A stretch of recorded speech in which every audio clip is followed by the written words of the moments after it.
Saudara yang dikasih Tuhan, saya percaya bahwa perjalanan yang luar biasa dimulai dari sebuah langkah awal yang tepat bersama Tuhan. Langkah yang tepat bersama dengan Tuhan. Saudaraku, adik-adikku yang dikasihi Tuhan, pernah enggak kalian membaca buku atau melihat sebuah film tetapi boring? Pernah? Saya pernah lihat bioskop ya, tapi pada waktu itu saya lihat bioskop, ini film enggak tahu judulnya, enggak ngerti sinopsisnya, pokoknya lihat film tentang Cina ya, emperor, tentang sebuah kerajaan China. Wih, kelihatannya posternya tuh bagus banget, menarik banget. Saya lihat, sungguh itu adalah film yang paling membosankan ya. Film gak jelas, saya gak mudeng ini maksudnya apa ya. Ratu ngasih racun suaminya ya, terus nanti ada teratai-teratai ya, pemberontakan gitu ya. Tapi saya gak suka, ini kok aneh, film ini aneh banget ya, saya gak suka. Tapi beda dengan film-film ya, yang mungkin Anda lihat dan begitu menggairahkan, begitu membuat mata Anda melotot di depan TV ya, atau di depan bioskop. Saudaraku, saya mau tanya kepada kita, saya percaya hidup kita ini adalah sebuah buku di tangan Tuhan. Dan apakah pertanyaannya, apakah buku kehidupan kita ini membuat Tuhan yang melihatnya tertarik pada bukumu atau filmmu gitu ya? Kalau film dengan sutradara, Tuhan sutradaranya, tapi kita yang menjalankannya. Apakah Tuhan tertarik dengan buku kita? Coba kita tanya sama Tuhan. Saya mau singkat, padat, jelas hari ini saya mau ceritakan kepada Anda semua. Apakah Tuhan tertarik dengan buku kehidupan kita? Tanya sama Tuhan pulang dari tempat ini. Tuhan Yesus, apakah Engkau sudah senang dengan kisah hidupku? Aku tahu Tuhan yang tulis, benar Tuhan yang tulis. Tetapi seringkali di dalam kehidupan kita tidak mengizinkan Tuhan yang menulis hidup kita, tapi kita menulis cerita kita sendiri. Seperti saya ini orang yang suka menulis cerita. Waktu SMP, saya suka tulis cerita putri, pangeran di tengah malam ya. Kemudian si kembar apa, suka bikin waktu SMP. Lalu saya minta teman-teman saya untuk membacanya, korban ya. Mereka baca, kemudian di samping buku itu saya ceritakan ada gambar nenek sihir, saya gambar ya. Kemudian saya, kalau kamu mau melanjutkan ini, pilih halaman ini. Kalau kamu memilih jalan kiri, pilih halaman 2. Itu kesukaan saya. Setelah di halaman 2 ada pilihan lagi ya. Kalau kamu mengambil hutan bagian kanan, ambil ke halaman 10. Nah, itu kesukaan saya suka bikin cerita. Saudaraku, demikian juga kita kadang suka membuat cerita kita sendiri, betul nggak? Yang mahasiswa berandai-andai, aku bertemu dengan seorang wanita cantik berambut pirang, rambutnya kira-kira panjangnya sekaki, ya. Oh, itu kayak Rapunzel ya. Oh, begitu cantik ya, begitu putih seperti sapi ya kan. Oh, luar biasa, itu sapi berkepang panjang. Anda berandai-andai, Anda memikirkan ya, nanti kira-kira kalau saya sudah lulus kuliah, nanti saya begini, saya akan menikah, saya akan punya 11 anak ya. Kira-kira kalau saya di tempat ini, siapakah calon saya? Kita suka berandai-andai. Manusia suka mereka-reka rencana. Saudaraku yang dikasihi Tuhan, saya adalah tipe orang yang suka menulis. Sekarang tidak terlalu, karena mengetik jauh lebih mudah daripada menulis ya. Zaman dahulu ya, tidak punya laptop masih mahal, jadi saya cuman bondo pulpen. Jadi saya suka menulis, dan buku diary saya sudah sampai book yang ke-9 ya. Karena saya sudah jarang menulis, sampai bertahun-tahun ini sudah jarang. Tapi saya tertarik, Tuhan minggu depan, waktu kemarin minggu lalu, saya mau SOW on the move, Tuhan mau sampein apa? Saya tertarik di dalam hati saya membuka sebuah buku yang baru, membuat sebuah perjalanan yang baru. Saya melihat book yang pertama saudaraku, yaitu awal ketika saya masuk kuliah di Ubaya.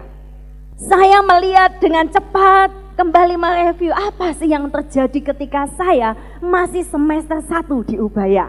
Ya, saya melihat saudaraku ternyata di sana saya sangat melankolis, saya sangat orangnya pembimbang, kemudian saya ini orangnya sangat ingin pulang terus. Biasa, homesick ya. Semester 1 sudah jauh dari orang tua, puisinya, "Mami, aku kangen." Asik, Mami mau datang ke Surabaya. Asik, minggu depan libur, aku mau pulang. Lalu saya melihat diri saya saudaraku, di 1 tahun pertama saya kuliah, saya bergumul dengan diri saya. Saya bergumul tentang tempat saya. Waktu itu saya bergumul, Tuhan, saya sangat mencintai kota saya ingin pulang Tuhan. Tapi Tuhan punya panggilan untuk kota Surabaya, untuk Ubaya, saya masih belum bisa. Hati saya masih bercabang, saya kepingin pulang. Tetapi saya lihat saudaraku, api saya waktu itu luar biasa. Ketika setiap kali PD ya, setiap kali ibadah, saya selalu menjerit ketika waktu selesai pulang, Tuhan, yang datang kok sedikit Tuhan, lawat mereka Tuhan. Kalau mungkin zaman sekarang ya, saya melihat ada, saya pulang, Tuhan, lawat yang di SOW on the move Tuhan. Saya rindu pemulihan, saya rindu kebangunan rohani. Saya tulis saudaraku. Dan waktu itu saya juga bergumul saudaraku tentang panggilan saya dimulai dari semester 1 ternyata. Dan waktu itu sebagai seorang remaja, seorang pemuda yang pada umumnya, saya mulai simpatikan ya. Tapi sukanya dipendam di hati saja. Saya pernah mengalami itu saudaraku, semester 1. Kemudian saudaraku, lucunya dalam book yang pertama ini saudaraku, segalanya saya ceritakan sama Tuhan. Semua saya ceritakan, Tuhan hari ini aku begini, aku percaya engkau begini. Saya tulis, saya coret, saya apain. Yang lucunya saya pernah teriak sama Tuhan, pulang dari kampus ya, saya ke W6, situ kos saya pertama kali. Saya teriak, Tuhan, kalkulatorku hilang, tolong kasihani aku. Saya sampai lucu sekali ya ampun, teriak-teriak sama Tuhan, pakai tanda seru, kalkulatorku hilang gitu ya. Kasihani aku Tuhan, tolong aku Tuhan. Karena memang saya nggak punya duit waktu itu ya. Kalkulator itu begitu berharga buat seorang teknik industri saudaraku ya. Tanpa kalkulator seorang teknik ya, kamu akan kesel ngitung ya. Jadi kalkulator itu senjata. Dan kemudian besoknya saya lihat bawahnya lagi, puji Tuhan, kalkulatorku tidak hilang, ternyata di Nena. Oh ya sudah ya, puji Tuhan, kalkulatornya ternyata ketinggalan. Saudaraku, lucu sekali saya baca book kedua saudaraku. Saya lihat book kedua. Book kedua adalah pergumulan saya memilih pelayanan kampus dan pelayanan gereja. Pada waktu itu kita CMC belum ada ya. Jadi saya masih bingung, bimbang Tuhan. Saya kepingin pelayanan di gereja besar. Saya pengen dikenal waktu itu ya. Walaupun saya nggak ngomong begitu, tapi saya kepingin melayani di tempat yang besar, banyak jiwa-jiwa, banyak ladang. Yang kedua, memilih. Akhirnya saya memilih Tuhan, bingung, bimbang luar biasa. Satu buku. Buku yang ketiga dan buku yang keempat, mulailah kisah yang baru dalam hidup saya. Saya mulai belajar dewasa, saya mulai dipulihkan Tuhan, luka-luka saya dibongkar Tuhan. Kalau lagi ngamuk saudaraku di buku harian, saya ambil bolpen dan saya menusuk-nusuk buku harian saya. Jadi buku harian saya kesel gitu ya. Akhirnya terjadi robek-robekan di mana-mana. Lucu sekali waktu itu ya. Tapi saya lihat ini orang stres gitu ya. Kemudian kalau saya sudah stres, saya bilang, aku gila Tuhan. Itulah saya. Tapi kadang saudaraku saya lihat, menulis doa itu terkadang lebih jauh lebih efektif ketika mulut kita itu sudah nggak bisa doa. Dan pada waktu itu saudaraku, saya mulai belajar. Ketika saya lihat dari book 1 sampai book ke-9, apakah Evi sudah berubah Tuhan? Sampai book yang ke-10 saya masih seperti anak kecil Tuhan. Sandalku hilang di gereja Tuhan. Siapa yang ngambil? Ya kan? Kita nggak seperti itu lagi, ada perubahan saudaraku. Saya lihat buku perjalanan saya mulai dewasa. Saya dulu sempat waktu itu saya selalu bilang, Tuhan saya bingung, saya mau lulus mau kemana Tuhan? Saya enggak tahu, tolong pimpin aku. Saya selalu teriak sama Tuhan, pimpin aku pada panggilanmu. Dan ketika tahun demi tahun berlalu saudaraku, saya lihat Tuhan bentuk saya menjadi orang yang tidak takut lagi akan masa depan. Pernah dalam hidup saya mulai galau masalah pasangan. Pernah dalam hidup saya mulai galau masalah uang. Pernah dalam hidup saya galau masalah pekerjaan mana yang harus saya ambil. Saya galau tentang tempat di mana saya ditempatkan. Dan ketika saya baca itu, saya lihat anak-anak rohani saya kalian yang masih muda-muda, saya berpikir, apa jangan-jangan anakku ini juga mengalami seperti ini ya? Kegalauan yang luar biasa. Kekhawatiran akan masa depan. Kebingungan arah.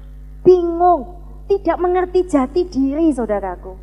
Tapi akhirnya saya tahu, orang yang belajar mau terus menerus didewasakan sama Tuhan, kamu tuh satu waktu, satu titik, saya percaya kamu tuh akan menjadi seseorang yang tangguh, yang tahu tentang hidupmu tuh ke arah mana. Engkau tidak akan lagi.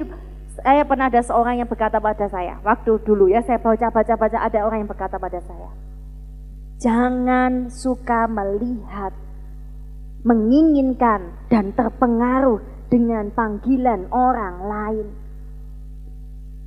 Saya mengalami kegalauan saudaraku. Saya suka melihat panggilan orang lain. Apakah Anda juga sering melihat panggilan orang lain? Itu saya. Suka melihat orang lain, iri hati. Suka melihat keberhasilan orang lain. Kok begitu? Saudaraku, kita semua anak muda ini takut yang namanya tertolak. Kita ini takut kalau enggak punya teman, ya.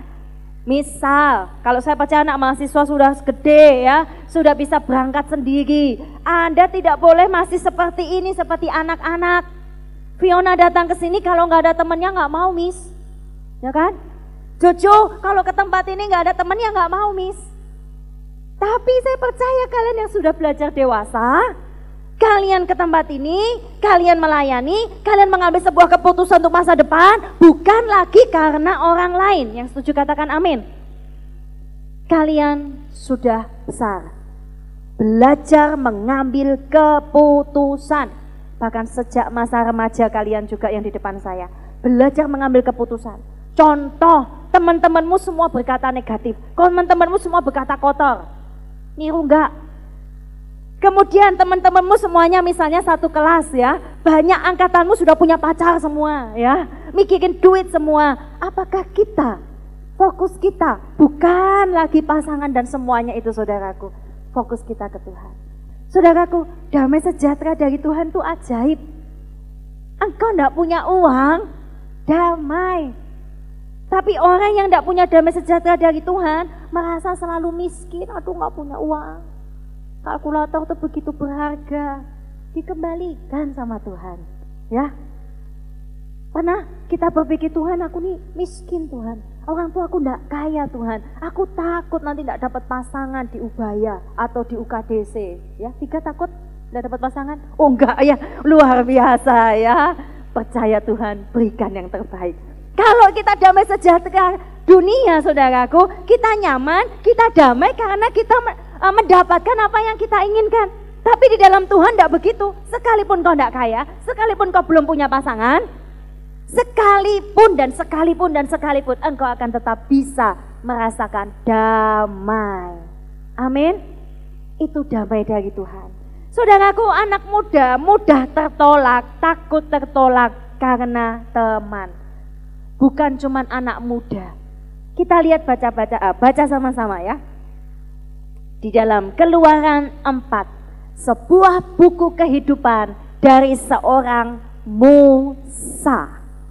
Keluaran pasal yang keempat, ayat yang pertama. Coba lihat, baca sama-sama.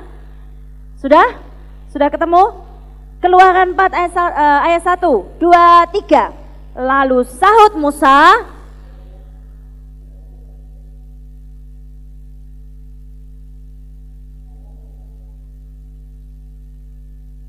Ketika Musa mau dipilih sama Tuhan, saya percaya Musa adalah orang pilihan Tuhan dari seorang anak Ibrani biasa, ya, bukan bangsawan, diangkat menjadi seorang pangeran, lalu diangkat kemudian setelah pangeran menjadi seorang buronan, ya. Musa ini saya percaya sudah dipilih Tuhan dari sebelum dia lahir. Tetapi saudaraku, dia takut yang namanya tertolak. Tahu takut tertolak? Pernah enggak kita merasa takut tertolak? Siapa yang pernah mengalami rasa takut tertolak? Angkat tangan. Kalau aku aneh, aku nanti ditolak temanku. Kalau aku enggak cantik, nanti temanku enggak mau main sama aku. Kalau aku tidak main game, temanku enggak ada yang mau sama aku. Kita takut tertolak. Rasa tertolak kita sudah alami dan rasakan sejak kita masih kecil. Saudaraku, Musa takut tertolak. Kemudian apa yang dikatakan Tuhan? Apa yang ada di tanganmu, hai Musa? Musa jawab apa? Tongkat. Lalu disuruh melempar, lalu tongkatnya jadi ular. Saudaraku, apa sih tongkat itu? Tongkat itu sekali lagi saya ingatkan, dulu kita sudah pernah belajar ini. Tongkat itu bicara tentang otoritas pribadi kita. Kita semua ini punya otoritas loh untuk diri kita sendiri. Tapi kita mau gak belajar melemparkan tongkat itu? Dan ketika tongkat itu dilemparkan, itu jadi ular. Lalu Tuhan bilang begini, ambil ekornya. Ya, ini bicara tentang dikosongkan. Artinya saudaraku yang dikasih Tuhan, kalau kita mau Tuhan yang mengambil alih seluruh kehidupan kita, belajar dikosongkan sama Tuhan. Dikosongkan sama Tuhan itu tidak mudah. Sekali lagi Anda akan mengalami air mata. Anda akan mengalami pilihan-pilihan dalam hidup Anda. Anda akan sungguh-sungguh dihadapkan, Anda sungguh-sungguh akan mengambil sebuah keputusan, apakah engkau memilih rencana Tuhan atau tongkat kita sendiri. Kita semua ini punya tongkat. Musa takut tertolak. Tapi apa yang dilakukan? Setelah dia pegang ekornya, dia taat, dikosongkan, dia taat. Lalu apa yang terjadi? Tongkatnya kembali utuh. Dan di situ menjadi tongkat yang diurapi Tuhan, yang memimpin bangsa Israel masuk ke tanah Kanaan. Saudaraku dikasih, jangan pernah meremehkan ketaatan. Katakan sama-sama dengan saya, kasih tos teman kanan kiri, katakan dengan lantang, ketaatan. Jangan pernah meremehkan ketaatan. Saudaraku, seringkali kita tuh meremehkan loh ketaatan. Bener. Mohon maaf, anak mahasiswa, anak SD jauh lebih taat dari kalian. Betul nggak? Kalian disuruh kerjain PR, tugas, ya. Kadang aja mahasiswa itu ya titip absen, gitu ya, nggak mau taat. Kalau nanti pelajaran agama, bosen agama ditinggal, gitu ya. Kita seringkali nggak taat. Kalau masih SD, adik-adikku, Anda taat karena ada miss-missnya. Selama ada Miss mengawasi, aku taat. Apalagi kalau Miss Devi, ya kan? Miss yang paling ditakuti. Wow, ya. Tapi kalau nggak ada Miss, nggak ada Mister, ya, seorang anak kadang tidak taat. Dan kadang ketaatan kita itu karena, ya, tuntutan, karena paksaan, karena aturan. Ketaatan yang sejati itu karena kerelaan. Ingat baik-baik kata-kata saya. Ketaatan sejati karena kerelaan. Sepanjang perjalanan buku saya, saudaraku, Tuhan menyuruh saya taat. Tapi saya gagal tidak terhitung berapa kali. Contoh Tuhan bilang, Alvin, lakukan A dan B untuk aku, kata Tuhan. Tapi kita seringkali menganggap perintah Tuhan itu remeh. Perintah Tuhan itu tidak terlalu penting. Saudaraku, saya heran sekali, bahkan dengan kegerakan-kegerakan yang mengarah ke sekte, Mereka begitu taat. Saya heran, Tuhan kenapa bisa sampai seperti itu? Mereka sudah dicuci otak. Mereka sudah didoktrin, mereka sudah dicuci otaknya. Sehingga nggak bisa bedain saudaraku. Dan merasa ini pasti benar. Dan mereka kalau tidak memenangkan jiwa, mereka tuh bisa pukul-pukul dada. Saya diceritain seperti itu, masa sih sampai ada seperti itu? Kalau sampai ada saudaraku, ini ngeri. Misalnya, saya marah sama kalian. Mana nih SOW on the move? Mana teman-temannya? Jiwa-jiwa yang kamu bawa sama Tuhan Yesus. Mana jiwa-jiwanya? Tapi kalau kita nggak bawa jiwa saudaraku, kalau kita bawa ikannya kecil-kecil atau nggak bawa ikannya, lalu kita marah. Kita dituntut seperti itu saudaraku. Ikan yang kecil membuat Tuhan sakit hati. Waduh. Pulang dari sini kalian nangis, pukul-pukul dada. Tuhan, maafkan aku. Saudaraku, kita akan berpikir seperti itu. Ketaatan yang berdasarkan Taurat, ketaatan yang berdasarkan paksaan, ini gawat saudaraku. Tapi ketaatan berdasar kerelaan, saya belajar ini seumur hidup saya. Saya seringkali bilang gini sama Tuhan, iyalah Tuhan, oke, tak laku no, apa yang kau mau Tuhan. Tak laku no, tapi sambil nangis dan ngamuk-ngamuk. Sambil pukul-pukul bantal dan guling saya. Tapi air mata gak berhenti saudaraku. Air mata pemberontakan. Minimal saya berdoa daripada orang berontak, tidak taat dan tidak berdoa. Karena saya percaya Tuhan memproses hati saya. Tapi Tuhan bilang begini. Saya selalu kalau dibilang Tuhan seperti itu saudaraku, Tuhan bilang, aku ingin kamu memberikan sesuatu, persembahan dengan senyum. Pernah ketika engkau nangis gitu ya sama mamamu, kamu kasih hadiah ulang tahun. Ya ma, ambilan gameku ma. Ambilan, aku gak main game lagi. Aku belajar ma, tapi nangis-nangis sambil ngamuk-ngamuk. Lalu mamamu bilang sambil senyum dong Yohan. Gitu ya. Kira-kira bisa senyum enggak? Waduh, makso. Betul ya? Tapi beda dengan kalau kita saudaraku dengan rela, dengan senyum. Lalu kita bisa nyanyikan lagu, apa yang kau mau. Saya ciptain lagu itu tidak dengan nada marah. Ya, jadi kalian yang menyanyikan lagu itu di kamar doa masih dengan nada marah, berarti Anda masih belum taat dengan rela. Ini Musa juga tidak rela sebetulnya. Kenapa sih? Tertolak. Musa ini gambar dirinya sudah rusak, saudaraku. Yang kedua Tuhan bilang begini, ya, ayo kamu tak utus ya. Tapi dia ini gini, saudaraku. Tuhan sudah bilang, aku janjiku begini. Musa tetap tidak bisa percaya janji Tuhan. Kenapa? Karena kerinduan Tuhan dalam hidupnya ini lebih kecil. Begini kalau di hadapan kalian ya, lebih kecil daripada perasaan Musa. Musa adalah orang yang paling lembut hatinya, dikatakan di firman Tuhan. Jadi Musa ini adalah super melankolis tingkat tinggi. Dia ini perasaannya jauh lebih dominan saudaraku. Dia merasa tertolak, dia merasa tidak layak, dia ini merasa bahwa dia tahu ada panggilan Tuhan, dia tahu ada kerinduan Tuhan saudaraku. Tetapi perasaannya mendominasi. Pernah tidak kita seperti itu? Saya cek sama anak-anak rohani saya. Kamu punya adik, punya koko, punya cece, punya adik. Lalu adikmu jatuh dalam dosa misalnya. Kita ini sakit hati enggak? Maksudnya kita ini sedih enggak? Kalau adik kita, kakak kita, ayah ibu kita belum diselamatkan. Yang kedua, tanya. Ada adik atau saudara kita yang mengikuti ajaran-ajaran yang tidak sehat. Apakah hati kita ini berdoa untuk mereka? Ataukah kita ini sungkannya tinggi? Ini Musa saudaraku, dia tahu kebenaran, dia tahu janji Tuhan, tahu dia dipanggil, sudah jelas-jelas loh Tuhan tuh seperti api. Tuhan tuh panjang sabar saudaraku. Saudara yang dikasihi Tuhan, ayo cek diri kita masing-masing.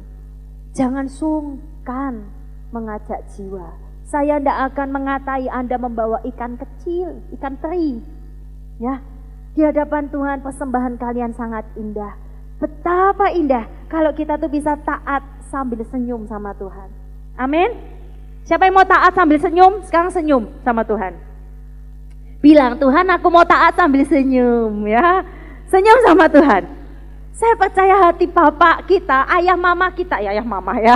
Mama papa, ayah ibu kita akan merasa lega kalau anaknya itu taat dengan rela, saudaraku. Tidak sambil mencak-mencak. Bahasa Jawanya ya. Yang kedua, Musa berkata begini ya. Coba ayat yang ke 10. Lalu kata Musa kepada Tuhan, Tuhan, aku ini tidak pandai bicara. Dulu enggak, sekarang pun juga enggak Tuhan. Aku ini berat mulut dan berat lidah. Saudaraku dikasih Tuhan, Anda tahu saya percaya sebetulnya pribadi Musa itu enggak seperti ini. Pribadi itu bisa berubah loh saudara. Anda yang sekarang SD masih suka diem-diem, belum tentu nanti kuliah Anda jadi orang diem. Anda sama di sini anak mahasiswa dulunya pendiam banget, sekarang enggak diem sama sekali. Angkat tangan. Siapa yang dulunya cerewet dan sekarang diem, angkat tangan. Tapi Musa semakin besar semakin diem. Ada yang salah ini. Musa semakin dewasa diproses Tuhan.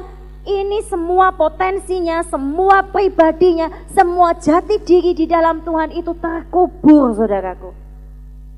Musa sebetulnya bukan orang pendiam. Seorang pangeran. Seorang pangeran itu punya wibawa yang kuat. Seorang pangeran itu dididik dan sangat pandai saudaraku. Dia orang yang karismanya itu luar biasa. Para putri-putri dari kerajaan akan menginginkan Musa jadi apa? Jangan jadi budak ya, jadi apa? Suaminya. Saya percaya karisma Musa itu luar biasa. Tapi dia bilang dari dulu Tuhan, aku itu nggak bisa ngomong. Kenapa Musa bisa berubah sampai seperti itu? Semua potensinya diredam karena apa? Gambar dirinya rusak. Dia setelah jadi buronan, ya, gambar dirinya rusak, takut tertolak, tidak percaya diri, dan yang terakhir, coba lihat ayat yang ke-12. Oleh sebab itu pergilah, aku akan menyertai lidahmu, Tuhan masih baik ya, dan mengajar engkau apa yang harus kau katakan. Tapi Musa berkata, Tuhan, utus kiranya siapa saja yang patut kau utus. Musa bilang, Tuhan, kirim saja dia dan dia dan dia dan dia yang patut kau utus. Anda mengerti spirit dari Musa? Dia ini mindernya minta ampun. Dia ini ternyata saudaraku tidak percaya bahwa dirinya bisa dipakai Tuhan. Dia gak percaya dia diurapi Tuhan, sehingga dia gak berani melayani Tuhan. Hei adik-adikku yang masih muda, percaya enggak engkau punya urapan Tuhan? Ketika ada orang sakit, berani enggak kita mendoakan? Halo? Ketika ada orang kerasukan di kosmu, apa kita berani saudaraku? Tempat ini terbuka untuk semuanya. Kita rindu ada pahlawan-pahlawan Tuhan dilahirkan. Kita rindu mentraining, kita rindu ada perubahan spirit saudaraku. Spirit. Ketika dulu saya masih SMA, saya lihat bukunya waktu itu dulu SMA belum nulis ya. Saya tapi masih ingat, saya lari-lari dari tempat saya ke gereja saya, pulang saya lari-lari lagi. Saya ingat, saya dulu kok suka lari-lari ya, pulang dan pergi ya. Lalu saya pergi ke rumah sepupu saya mendoakan dia. Saya mendoakan dia. Kemudian di SMA, waktu itu belum ada PD, persekutuan doa di SMA saya. Saya begitu rindu, ya apa caranya bikin persekutuan saya nggak tahu. Jadi saya mengundang teman-teman saya, waktu itu ada kakak saya kalau nggak salah atau sudah lulus saya lupa. Lalu kami bilang, jam berapa pulang dari sekolah kita kumpul di kelas 1B atau 1C ya. Saya masih ingat sekali di bayangan saya. Kita kumpul yuk, kita berdoa. Dan di situ ada orang-orang yang belum percaya Tuhan. Saya ajak dengan berani. Ya, saya nggak takut. Saya ajak dia ikut ya persekutuan. Dan ketika pulang bersama-sama di mobil kol itu angkutan umum, hati saya terbakar, saya cerita tentang Tuhan. Saya cerita bagaimana hidup saya berubah, saya cerita bagaimana dulu saya ini orang kepahitan sama mama saya, kepahitan sama papa saya. Hati saya berkobar. Saudaraku, dan kerinduan itu gak perlu disuruh. Pernah enggak kamu bilang sama mama papamu, "Ma, kangen no sama aku." Atau mama papa kita yang bilang sama anaknya, Jessica, kamu gak kangen tak sama mama?" Melas-melas, "Ya ayolah Jess, kangen no ya. Kamu gak kangen tak sama masakanku ya?" Pernah? Kalau pernah itu bercanda saudaraku ya. Kerinduan itu tidak perlu dipaksa. Kerinduan itu tidak perlu Anda dipaksa. Kerinduan melayani Tuhan, kerinduan hidup buat Tuhan, kerinduan di dalam kekudusan, hidup dalam kekudusan, hidup untuk menjangkau jiwa-jiwa, itu tidak perlu dipaksa. Tetapi saya rindu saudaraku, Tuhan menaruh spirit api di dalam diri kita masing-masing. Kerinduan untuk bersaksi. Apapun intimidasi, seperti Nehemia membangun tembok. Banyak intimidasi dari luar dan berkata, "Ngapain kamu bangun kembali tembok itu? Nanti anjing lompat aja lewat tembok itu, kamu pasti runtuh kok." Saudaraku, mari kita bangun pelayanan kita kembali. Saudaraku, Anda harus dilatih. Iya ya, saya mikir-mikir saudaraku.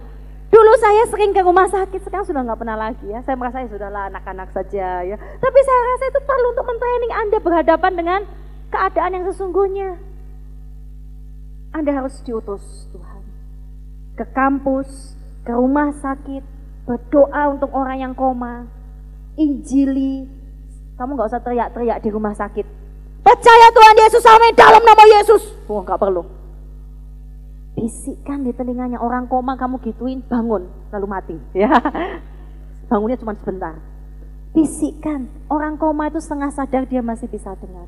Makanya kalau Anda punya saudara atau oma, opa ya sudah mau meninggal atau misalnya sudah di UGD sudah tidak bisa apa-apa, bisikkan di telinganya. Nyanyikan lagu yang merdu tentunya ya. Saudaraku yang dikasih Tuhan, ayolah kita pulih saudaraku. Gambar diri yang rusak ini sangat merusak. Gambar diri yang rusak itu sangat bahaya. Oleh karena itu Tuhan bilang akhirnya, "Ya sudah, pergilah sama si Harun." Saya tahu Tuhan itu baik loh. Saya percaya Tuhan bisa bilang gini, "Kalau kamu gak mau Musa, aku akan kasih semua jubahmu ke Harun. Tapi biar tahu rasa kamu ya." Tuhan tidak begitu loh. Tuhan bilang, "Aku akan kasih penolong buat kamu." Tuhan tahu Musa ini dalam dilema yang sangat besar dalam hatinya. Tuhan itu baik. Tapi Tuhan bilang gini, "Aku gak bisa tunggu engkau lama-lama Musa. Bangsaku sudah berteriak-teriak dan ini saatnya bangsaku keluar dari tanah Mesir. Jadi aku gak bisa nunggu engkau pulih dulu. Aku akan tetap lakukan rencanaku dan aku akan berikan kau seorang penolong." Kadang Tuhan kasih penolong dalam hidupmu. Saya percaya Tuhan akan berikan kau penolong. Yang mau diberikan penolong angkat tangannya. Katakan amin. Pingin dapat penolong dari Tuhan? Setiap kita tuh kadang begitu loh. Ingat, kita suka tulis cerita kita sendiri. Musa ketika bilang, "Kamu akan kuberikan penolong." Bayangan Musa istri kedua, ya, nggak ada kan di Alkitab. Selain Sipora ya, enggak. Tuhan kasih pria loh, dan itu kakaknya. Walaupun nanti ternyata itu bukan kakakmu atau adikmu, nggak ada hubungan darah. Tuhan sekarang mulai hari ini bilang sama Tuhan, "Tuhan, aku pengen punya penolong." Kalau itu puji wanita, puji Tuhan. Kalau itu jadi pasanganku, puji Tuhan. Kalau enggak jadi pasanganku, sahabatku, puji Tuhan. Terima apapun, sifatnya apapun. Saudaraku, kita butuh penolong. Saya percaya Tuhan itu baik. Tuhan tidak akan menolak Anda. Tapi mari, kerajaan Tuhan tidak bisa menunggu terlalu lama untuk menunggu Anda pulih. Tapi sambil Anda pulih, sambil Anda berusaha menghadapi semua perasaanmu, saudaraku, seperti Musa, melangkah. Ayo belajar melangkah. Belajar melangkah. Itu sangat penting. Kalau engkau tidak belajar melangkah, engkau tidak akan tahu penyertaan Tuhan, urapan Tuhan itu ternyata ada dalam hidupmu. Pulang dari sini minta sama Tuhan, atau belum pulang pun minta di tempat ini. Berikan aku penolong Tuhan. Dan walaupun Harun pernah melakukan kesalahan fatal ya, tapi saya percaya mereka saling menyempurnakan, saling melengkapi. Saya undang pemain musik maju ke depan saudaraku. Ada sebuah firman Tuhan bilang begini, kalau engkau mengasihi aku, Tuhan bilang sama Petrus ya, kalau engkau mengasihi aku, gembalakan domba-dombaku. Kalau engkau mengasihi aku, beri makan domba-dombaku. Saudaraku yang dikasih Tuhan, ketika Tuhan memanggil saya, ya, ketika Tuhan panggil saya dalam ladang Tuhan, saya selalu tergelitik dengan ayat yang merema. Bahwa Tuhan bilang gini, orang yang kupercaya akan memberikan makan pada waktunya. Saya begitu terinspirasi saudaraku, bahwa orang yang dipercaya Tuhan itu bisa memberi makan untuk orang lain. Orang yang dipercaya Tuhan akan menjadi bread giver secara rohani, secara jasmani, secara apapun saudaraku. Menjadi pemberi makan. Mau enggak Anda memberi makan untuk saudara-saudaramu? Mau enggak Anda menjadi saksinya Tuhan? Mari kita renungkan firman Tuhan saudaraku. Kita tundukkan kepala kita. Kita tutup mata kita. Musa mengalami yang pertama adalah takut tertolak. Yang kedua, Musa mengalami bahwa perasaannya jauh lebih mendominasi daripada kerinduan dan panggilan Tuhan. Dia merasa bahwa dia ini orang yang diam. Saudaraku yang dikasih Tuhan, apakah kita juga seperti Musa? Kita diam. Bagaimana buku perjalananmu? Saya percaya setelah saat semak duri ini saudaraku, perjalanan Musa menjadi sangat berbeda. 40 tahun Tuhan tidak bicara. 40 tahun Tuhan seolah diam kepada Musa. Tapi setelah itu semak duri menyala. Sudahkah engkau mengalami peristiwa semak duri ini saudaraku? Adik-adikku, sudahkah engkau mengalami peristiwa semak duri yang menyala ini? Di mana engkau akan berhadapan dengan api itu. Dan engkau akan melihat bahwa ternyata dirimu ini orang yang tertolak. Engkau melihat bahwa dirimu ini adalah orang yang penakut. Engkau melihat bahwa dirimu ini orang yang takut untuk melangkah. Orang yang tidak yakin disayang Tuhan. Orang tidak yakin kalau engkau tuh diurapi sama Tuhan. Orang yang tidak yakin bahwa Tuhan bisa memakai dia. Apakah engkau mengalami api semak dur ini? Adik-adik yang dikasihi Tuhan, mari arahkan hati kita dan mata kita kepada Tuhan malam ini. Lihat Tuhan Yesus. Dan lihat pada diri kita yang paling dalam. Apakah gambar dirimu rusak? Apakah yang menghalangi engkau untuk engkau pergi membebaskan bangsa Israel? Apa yang menghalangi engkau? Musa dikatakan, Musa pergi, bebaskan bangsa itu, bebaskan Israel. Ataukah kita masih menjadi cuek, diam, mulut kita dan lidah kita berat. Kita lihat adik-adik kita lihat kakak orang tua kita belum diselamatkan, kita diam, dan diam. Saudaraku, kalau Anda tetap diam, Tuhan pun bilang bahwa bayi-bayi pun akan bersuara, bahwa batu-batu pun akan berbicara, keledai pun akan berbicara. Saya percaya ini adalah waktu Tuhan membangkitkan anak-anak muda di tempat ini. Saya percaya di alam roh sudah bergejolak begitu luar biasa untuk membangkitkan engkau dan saya, adik-adikku. Maukah engkau jangan seperti Musa berkata, aku mau Tuhan. Maukah kita memberikan semua gambar diri kita yang rusak, gambar diri kita yang sudah hancur 40 tahun waktu itu Musa sudah hancur, jati dirinya sudah hancur. Lihat, bayangkan di depan mata rohanimu sekarang, engkau di depan masa depanmu. Engkau adalah pahlawan-pahlawan Tuhan yang gagah perkasa. Biarlah yang lemah, yang letih, yang lesu, dan orang-orang yang mengalami kejenuhan rohani, hari ini engkau berkata di dalam rohmu, di dalam doamu, aku adalah pahlawan Tuhan. Janji Tuhan tidak pernah gagal buat kita. Mari hadapi. Engkau yang punya gambar diri yang rusak, engkau yang masih punya perasaan seperti yang dialami Musa, saya mau tantang Anda. Mari angkat tanganmu. Mari kita berdoa. Semua mata ditutup, kita berdoa kepada Tuhan. Akui dengan rendah hati, bilang sama Tuhan Yesus, Tuhan, aku ini orang yang takut tertolak. Aku ini haus akan penerimaan, aku haus akan cinta, aku haus akan kasih. Yang kedua, Musa tahu panggilan Tuhan tapi dia terlalu takut. Dia terlalu sungkan, dia gak berani mengambil itu. Kalau engkau merasa seperti itu, buka kedua tanganmu, berdoa sama Tuhan. Yang selanjutnya engkau berkata sama Tuhan, Tuhan, aku ini gak pandai ngomong, aku gak pandai bersaksi, aku gak pandai ngejak jiwa, aku gak pandai mendoakan. Engkau yang masih merasa seperti itu, angkat tanganmu juga, buka tanganmu di tempatmu. Dan yang terakhir, engkau gak yakin engkau punya kuasa. Engkau tidak yakin bahwa Tuhan mengurapimu. Angkat tanganmu. Sekarang berdoa sama Tuhan. Datang pada semak yang berapi itu, adik-adikku.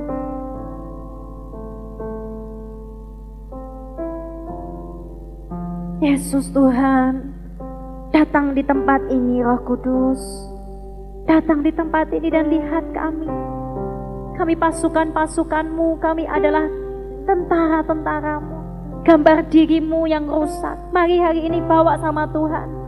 Tuhan, kau tahu gambar diriku sudah rusak Tuhan. Aku tidak yakin, aku ini pemalu. Aku ini takut tak punya teman dan lain sebagainya. Bilang sama Tuhan Yesus. Haleluya Yesus Tuhan. Yesus Tuhan, kami datang di hadapan-Mu Bapa.